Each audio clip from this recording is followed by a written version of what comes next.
Okay, so today we'll discuss again that continuation to that Ansible itself. So here we have Ansible ad hoc commands. So we have a lot of like advantages by using the ad hoc commands also. But the main disadvantage is we don't get the reusability. Okay, so we want to do it very fastly, we want to do, but we don't want to save it for later purpose. Okay, so I don't want reusability or very fastly I want to perform, then we can use the ad hoc commands. Now we have the different modules we are going to use and we need to specify Ansible is the command line tool. Then we need to give the host group name. In the inventory, what is the group name we have given? Or we can use all also, then all the missions is going to work. Then -m is the module name. Then arguments we can pass it through. -a we are going to pass the arguments we are going to pass. Now here if we want to run any command, then we can use either command module or shell module. There is a slight difference between them, we'll discuss. Then here what is the file transfer? What is the module we have used? Copy, and there is one more module called as template. There is a slight difference between copy and the template also. That's also we'll discuss. And the file module, we are going to create the files, directories, permissions, or ownership. These all we are going to specify using the file module we are going to specify. And to gather the facts, yesterday we discussed, right? To gather the facts of that remote servers, we have one module. What is that module name? Setup. Setup is the module name. To gather the facts, we are going to use the setup module we are going to use. Okay, so then template we have, like we'll discuss. And to deploy the packages, we are going to use yum or apt, depends upon the distribution. Okay, so then here we have present, latest, absent. We can pass the arguments and we can give the package name also. Present is going to install the package. Latest will update the package. Absent will uninstall the package. And what is the meaning of idempotency? Even if you execute multiple times also, it shouldn't do any like a change unnecessarily, shouldn't perform any change. Okay, so then here, like even I want to check out the code on the 100 missions from the GitHub, then the module is Git itself is the module.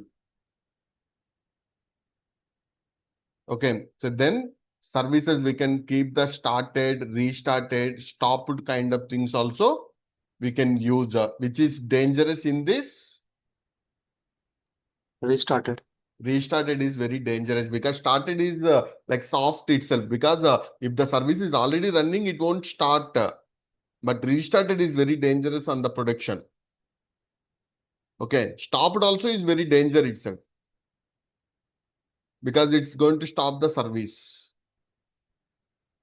And we are going to use the mod, like gather the facts we are using, modules we are going to use. So in the same way here we have the Ansible ad hoc commands we have. Yeah. So first we can use the ping is the module. All the missions are whether pinging or not. So all the prerequisites need to be matched. Then only we'll get the ping response. Otherwise we don't get the ping response. Okay. Then shell module, copy module, file module, yum. Okay. So instead of using yum, some of the people may use Ansible.built-in also. Even if you don't specify also, yum is a built-in module itself. That means most of them are the built-in modules. Some of the times we can configure our own custom modules also we can specify. Okay, even if I don't specify Ansible.built-in also, that's yum itself is enough. But some of the people will use Ansible.built-in module also. Then service we have setup.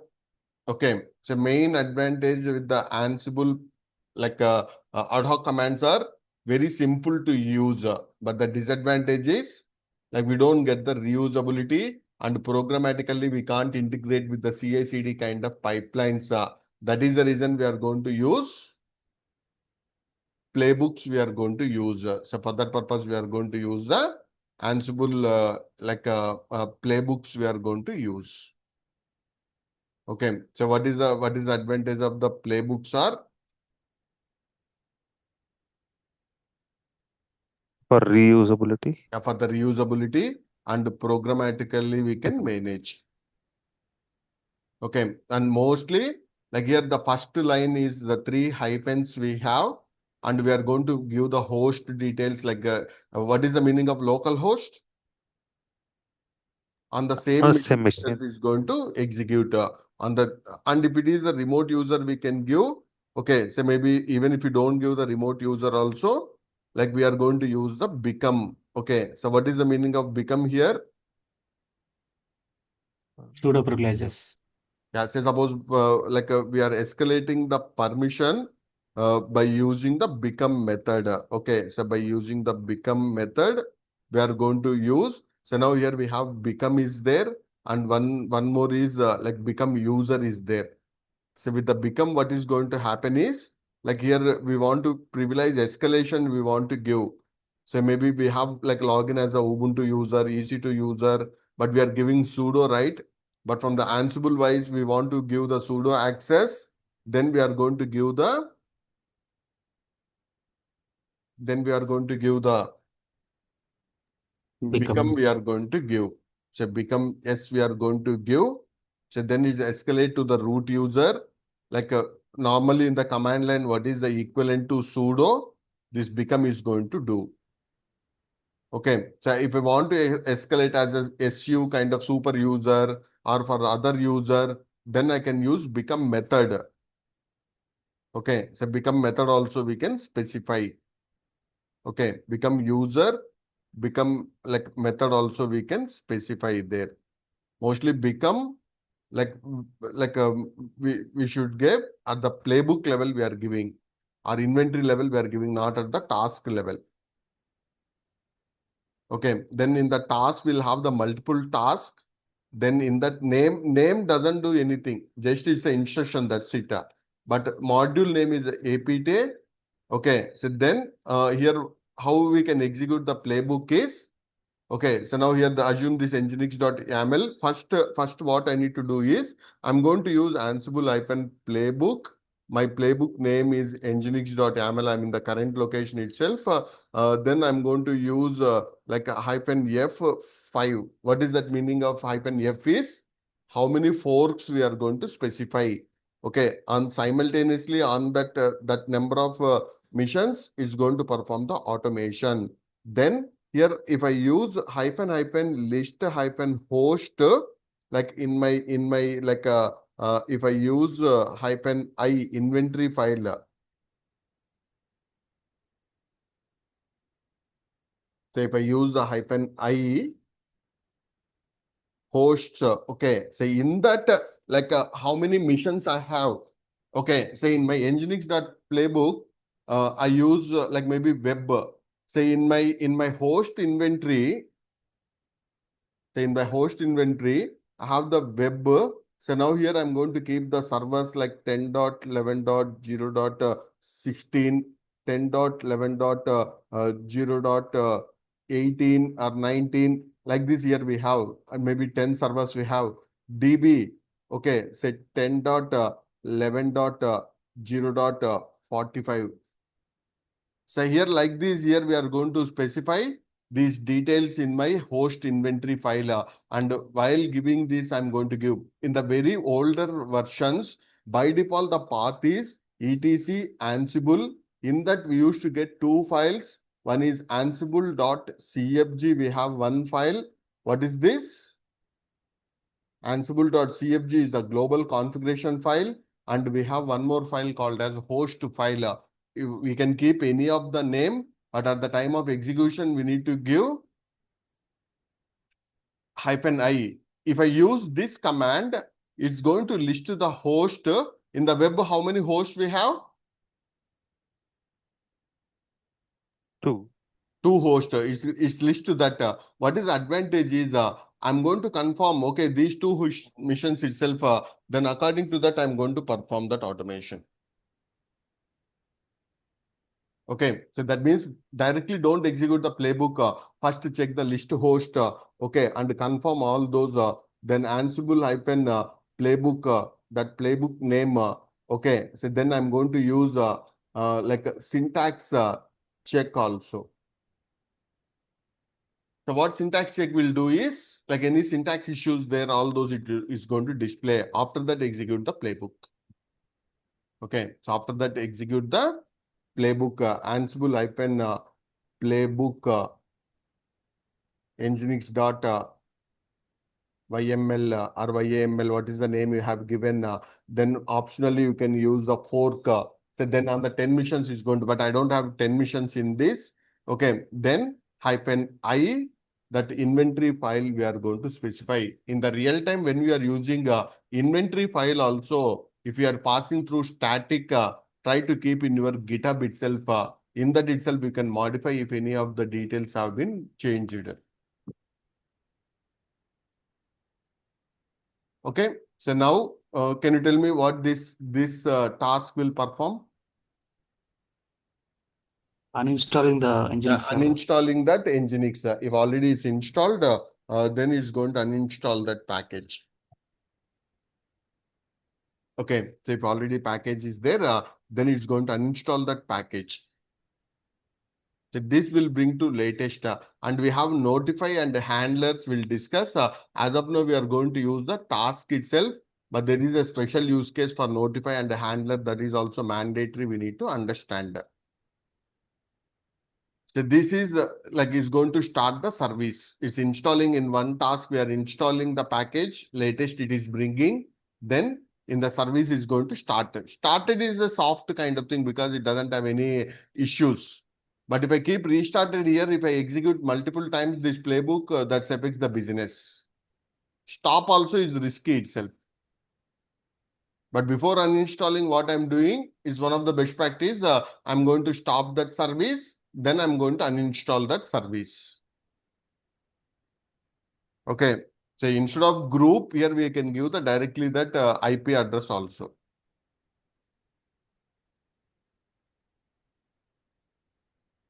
So here, what is this? It is doing. Can you guide me? So we are using a template module is nothing but a copy, but there is a slight difference between template and a copy. Whatever the configuration files we have, those all just we are copying. Okay, from the source to the 100 missions I want to copy. That's I can use it. Okay.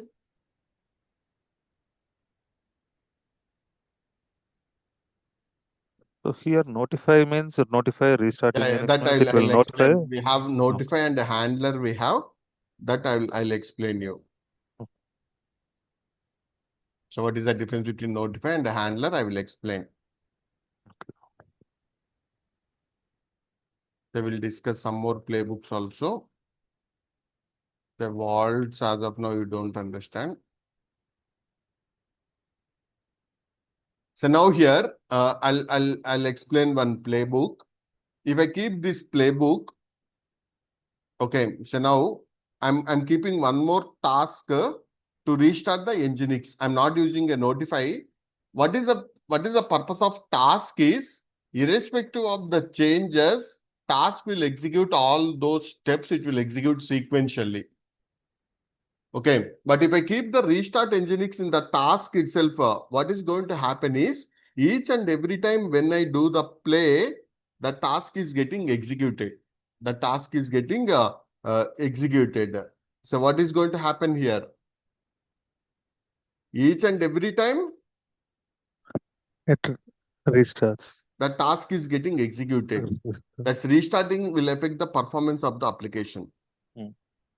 That affects the performance of the Application. So not performance, downtime would be there to the users or not? Yeah. So in order to avoid this one, what we are going to do is, we are going to do the notify, and notify will call the handler in the task if any configuration changes has been performed. So that is, if we don't have any configuration changes also, if I use the task, it's going to restart. But if I use the notify with the handler, if you have any configuration changes, for that configuration change only, it is going to perform Restart. the handler. So what is the meaning of configuration change? I'll tell. In my nginx.conf file, instead of 80 port, I change it to some other port. or I have configured the certificates, I have some other certificates I have configured. So these kind of setup, if I have performed the changes, those change is recognized. That is a configuration change. Then in the task, if I have any configuration change, then only notify will call the Handler. handler. If I use the handler itself as the task, what is the risk? So it will execute the playbook. It will execute the playbook irrespective of the changes. Changes.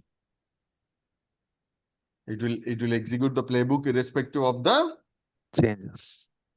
That affects the environment or not? Yes.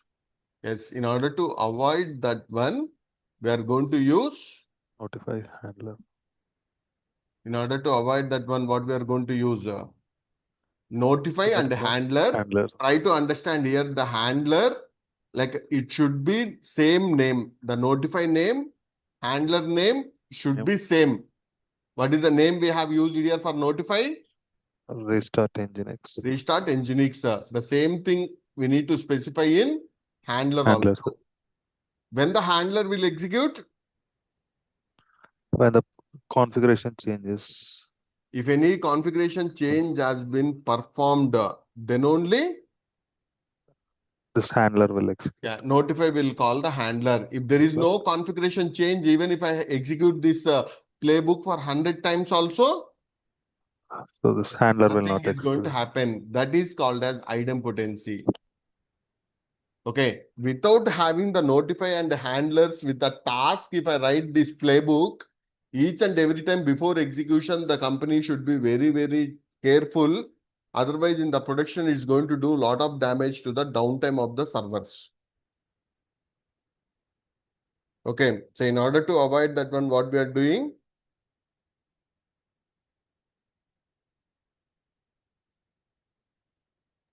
So we are using the notify and handlers, especially with the reload kind of operations, restart kind of operations, stopped kind of operations, directly as the task, keeping them is the very risky kind of things.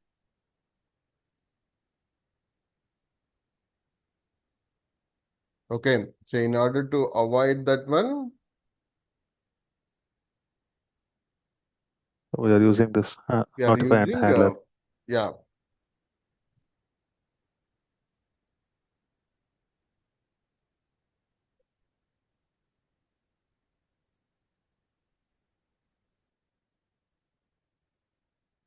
Okay, so I hope you understand that, but we'll discuss even the notify and the handlers also. So now, if we restart or reload kind of task in our playbook, each and every time it executes the playbook, it's going to restart all the servers. But if you use the notify and the handlers, okay,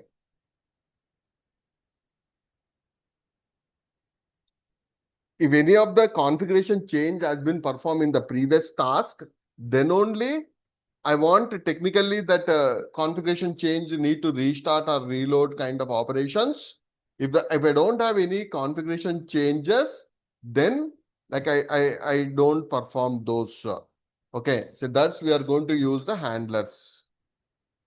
That's the purpose we are going to use. Handlers we are going to use. Okay, so then in this example, so now here what we are doing is, so here we are going to keep restarted. Yes, as the task itself we have specified. Then second time, third time, or nth time, if I execute this playbook, irrespective of the changes, is going to restart. That will have lot of impact on the business. Then here, I'm going to keep like notify restart HTTPD. I'm going to keep here. If I have any Ansible configuration changes has been performed, then only I want to call. Or index.html is what? Like any of the new code has been given by web designer something. In order to reflect that also, I want to restart my Nginx. At that moment, I'm going to call this. Okay, so at that moment, I'm going to use the handlers I'm going to use. Okay, so I'm going to use the handlers. Then when this handler will call is, say here, how many times I have used the notify? in this playbook, how many times I use the notify? 2 times. 2 times. Then I have a doubt here. How many times handlers will call? 2 times or 1 time?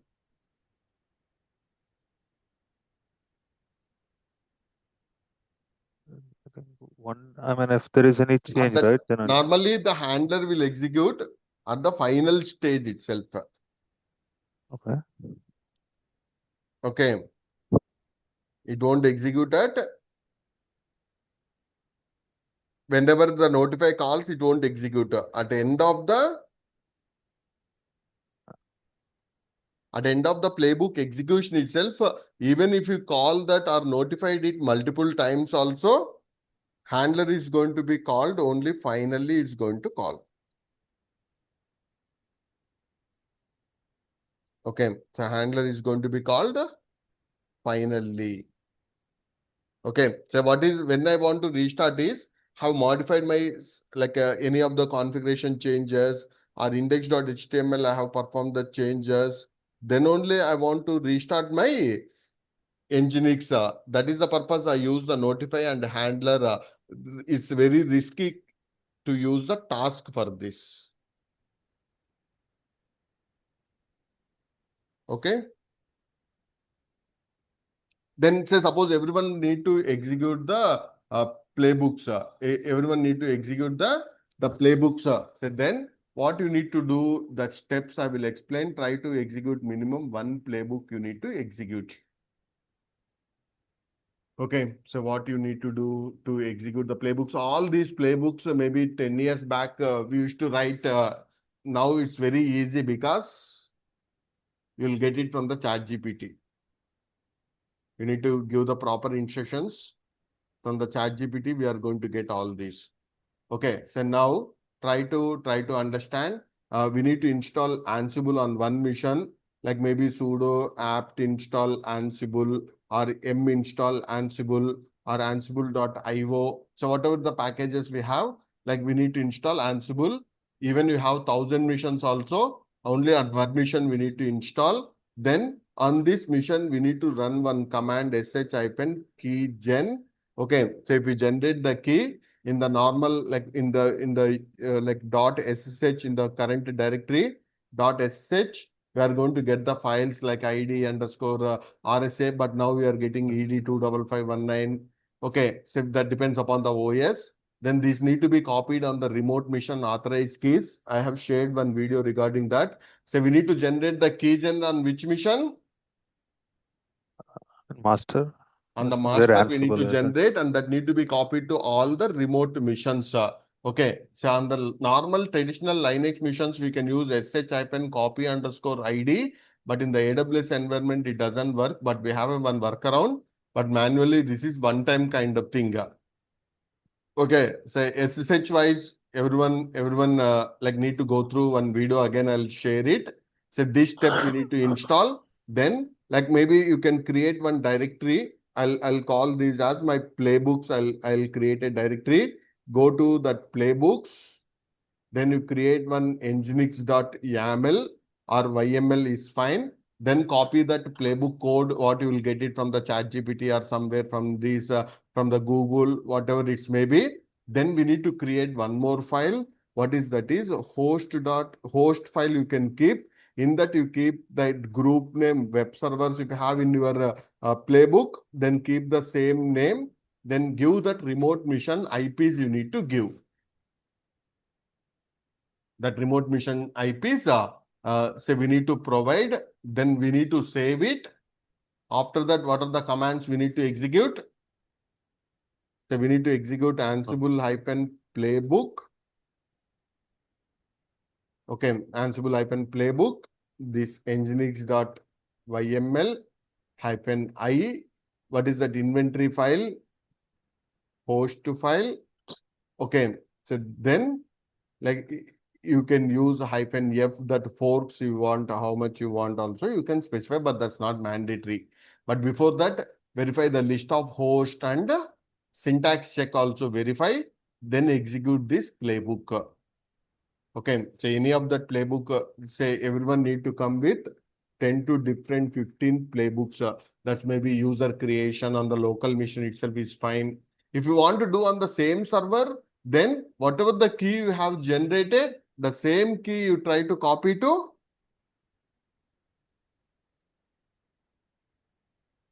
Authentication case. yeah, the same key you copy to that same authorized keys. I hope you got it right. But take at least minimum 2 missions you take on that you practice this.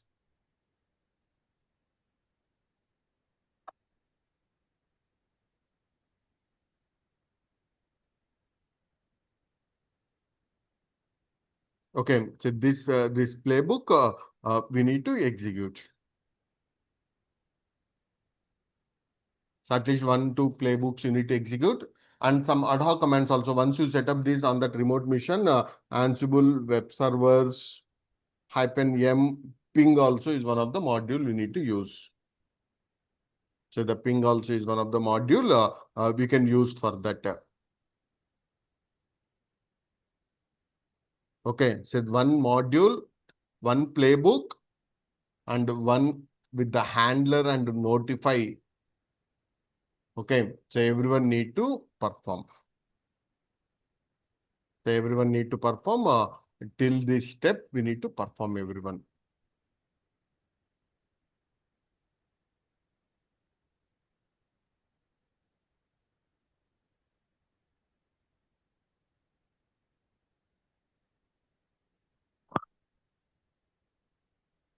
Okay. So Yeah. then, like here, like whatever that you have written, try to share in the group also. And mandatory, like for engineers or user creation or file creation, permissions, copy the files, execute some commands. So these, like even you can do with the Linux also, you can do it, right? Then what is the difference you have observed? Reusability. It's not only reusability, on the multiple missions we are doing it. Okay, so that means on the hundreds of servers we are doing a single shot. Otherwise, Linux level we need to do 100 times we need to do it.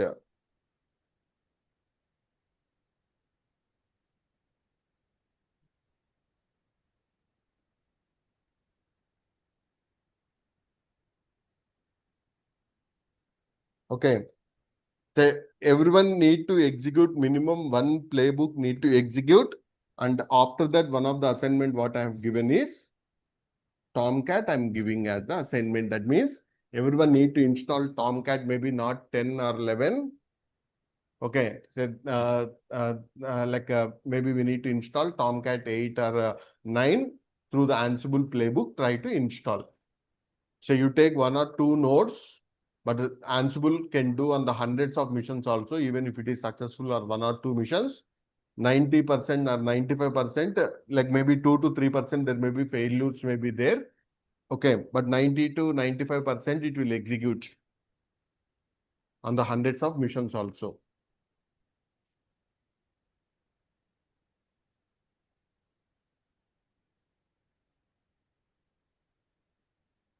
Okay. So try to finish those all the videos which I have shared. Around 5 to 6 videos only we have. But Ansible now it's very easy to manage because all the playbooks, if you understand the exact use case, 90% of the code will get it from the collections or from the chat GPT itself.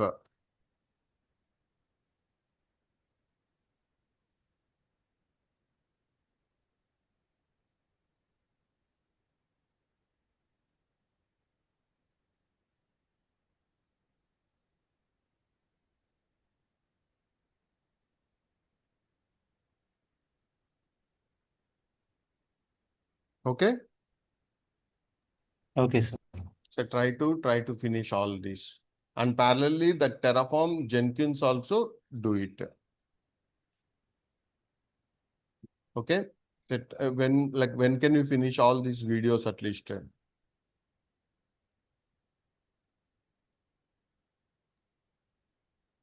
By what time you can finish all this?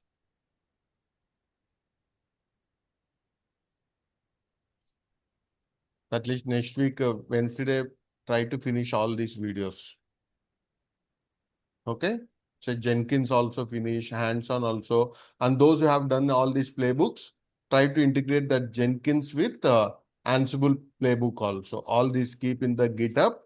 From there, we can integrate it. Okay. Okay, sir. Sure. Okay.